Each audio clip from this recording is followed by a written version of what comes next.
Hi, everybody, and welcome back to the office or the studio. I don't even know where I'm at right now, actually. Have you ever felt that way? I'm Ted Poe, and I'm the host of Legacy and Legends.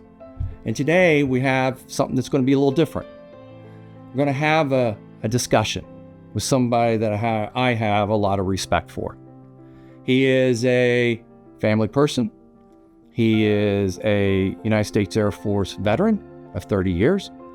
He is a professional. This individual is part of the Tedgar team, and just recently he was promoted to our vice president's role. Ladies and gentlemen, I'd like to invite you to a conversation with Mr. Chris Moore. I just think there's a wonderful story about what you do and why you do it and who you are. So how about tell us a little bit about yourself, who you are, and what's your priorities in life? Okay. Well, I am born and raised in Louisville, Kentucky. So back when I graduated high school, back in '85, so I'll go ahead and date myself. I ended up joining the Kentucky Air National Guard. Was an aircrew life support specialist. Got to work the great reconnaissance F4, the RF-4C. And then about 2 years later, I actually came on active duty. And that's when I started my path traveling around the world. But today, 30 plus years later, I'm living down in Edinburgh, Texas. My wife's family is down in this area. We moved here about 2 years ago. Really enjoying it. Got two boys, and they're getting the opportunity to grow up with their family. You know, as a military family, you don't have the option sometimes of being around your immediate family. So being able to move down here and be able to work from home, it aligns with our priorities, and it gives us that balance of life that we're looking for. And one of the questions that we always constantly have is, how do you transition?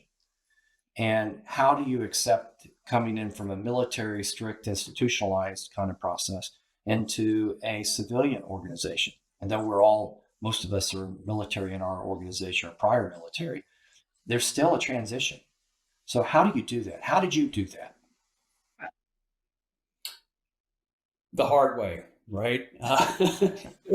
There are a lot of things you just have to let go. Let go. Okay. You're not in charge. You're not in control. You can't control it. You can't shape it. You can't do anything with it. It is what it is. And the easiest way that I would be able to tell people is just simply, if you relate it to being in your military job, you had to learn a process. Okay. So when you retire, there's the process with that. But when you come out and you actually transition into the civilian world and the civilian workforce, they have their processes in as any other organization. Now, sometimes you may not agree with those, or it doesn't make sense to you.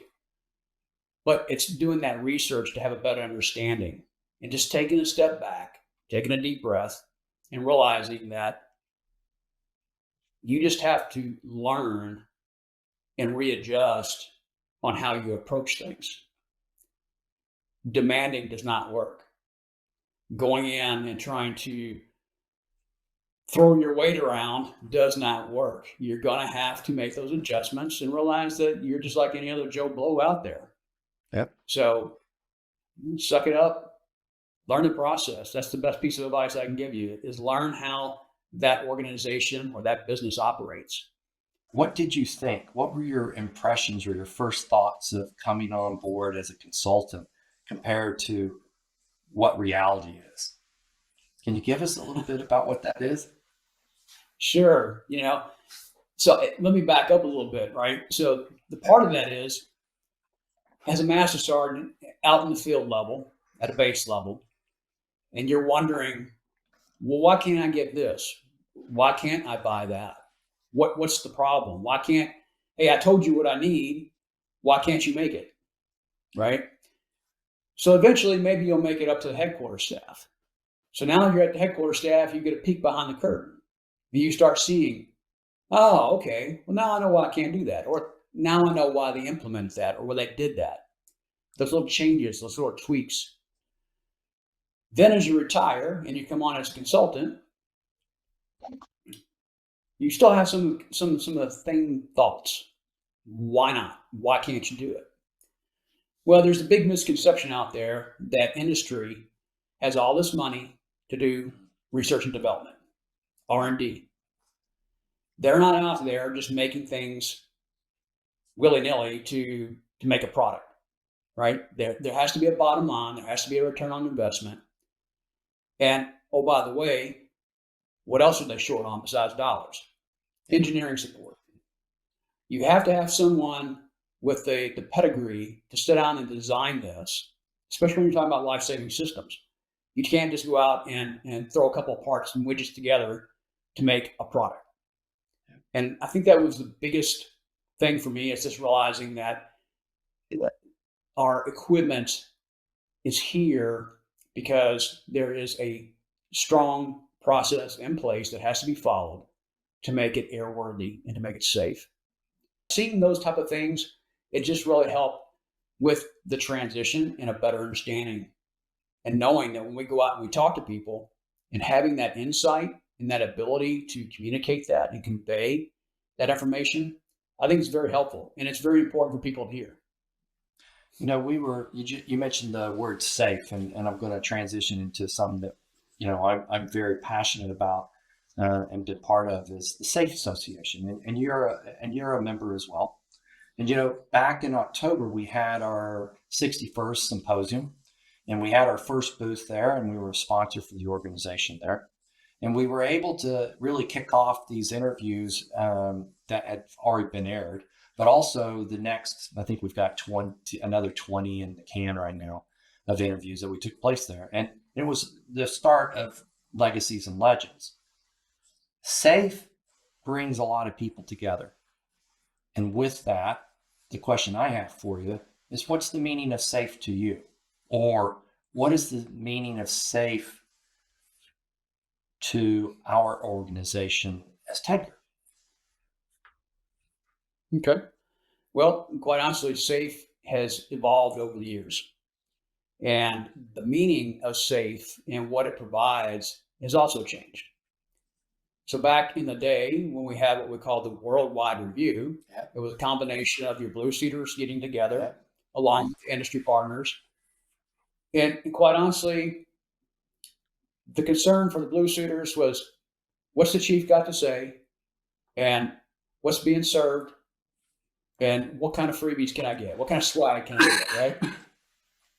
Now, over time, as that has evolved, things change, budgets change, constraints come upon us because of continuing resolutions, those type of things. People can't get out, they can't travel.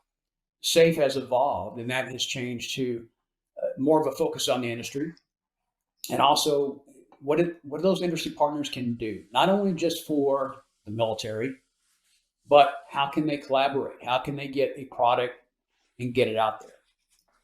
So my view today is that SAFE is a huge, huge networking opportunity, both on a personal side and a professional side.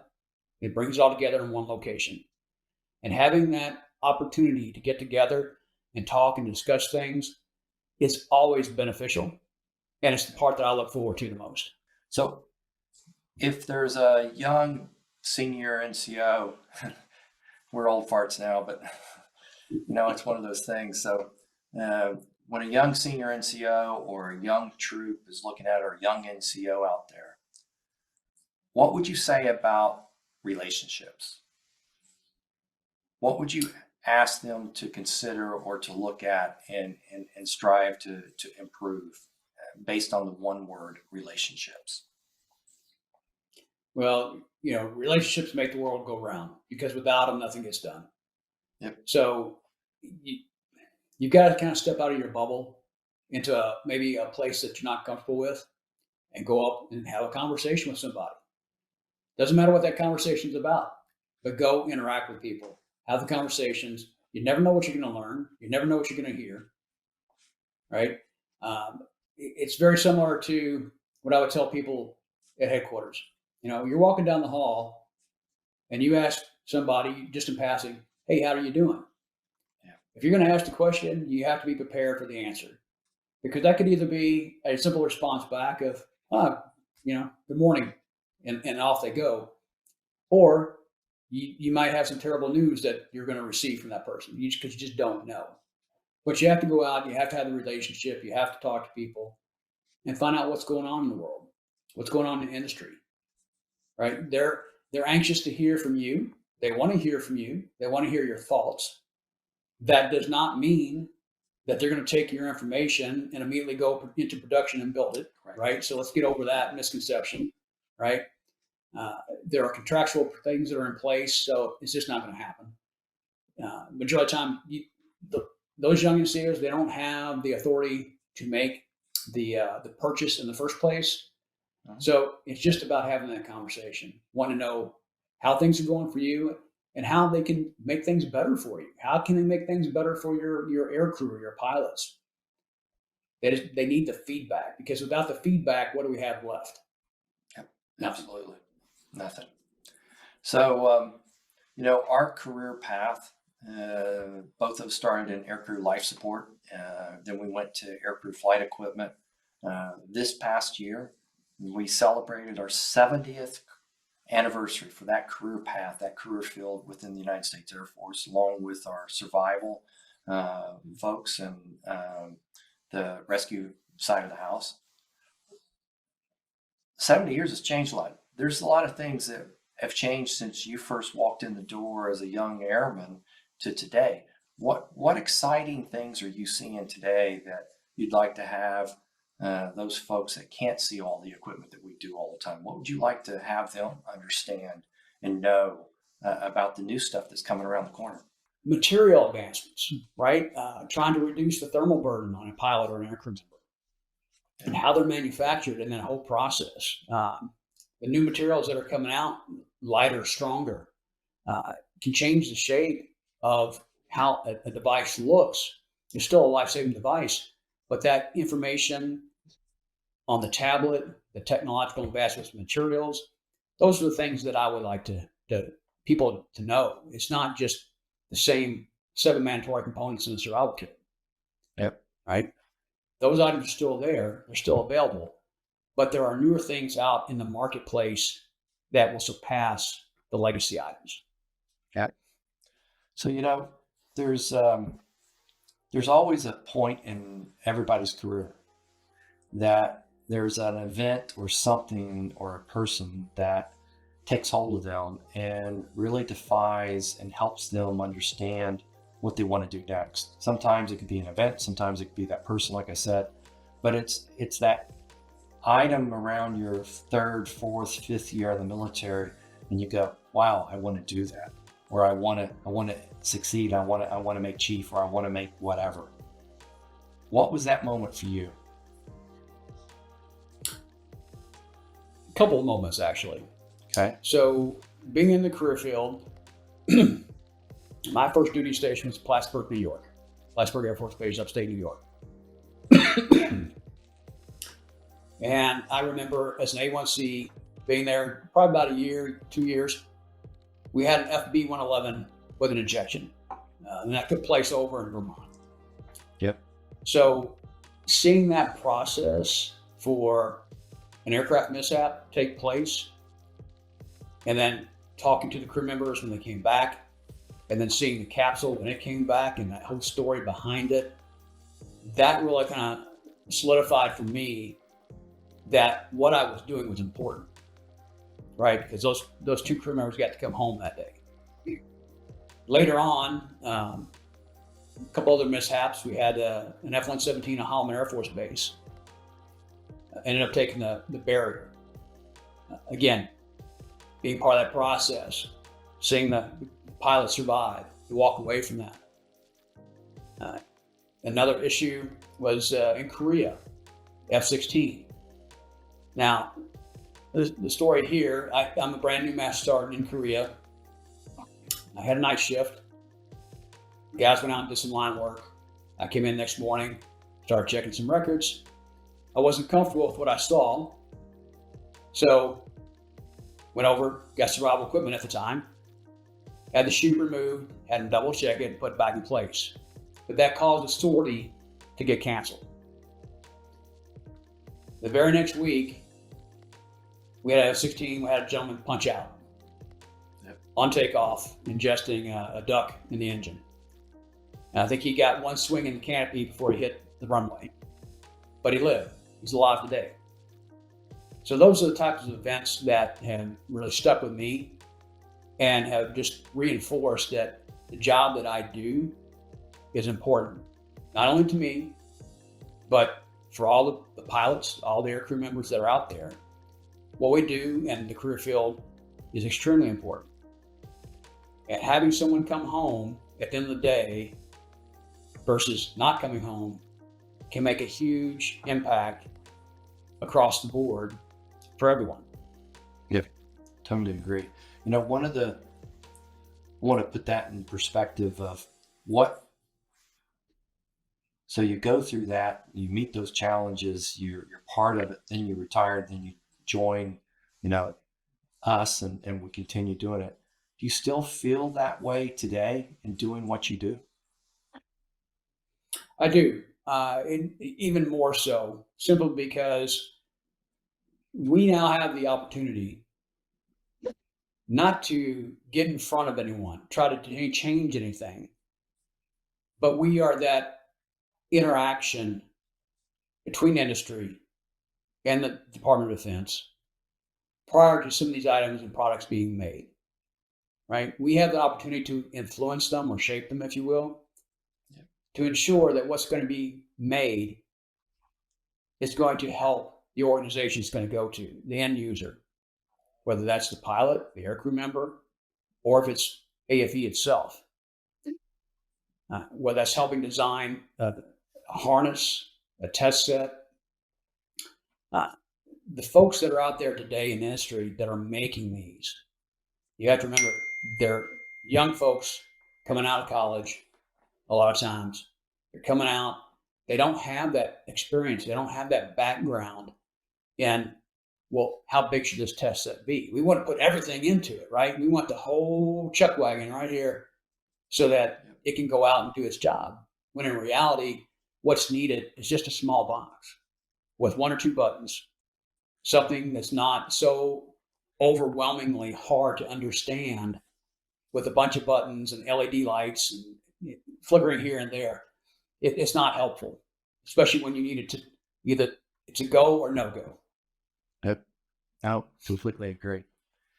Hey, thanks for joining me today. I know you and I talked, I think we've already been on the calls today for about 2.5, 3 hours, and we do that every single day. But, I just want you to know that I really appreciate what you do for us and what you've done for aircrew flight equipment over the years. I think you have been a leader. I think first off, you were a follower and you went through into a leader and you became a very good leader because you made a difference. And the impact you've had, I can say for sure you've changed lives.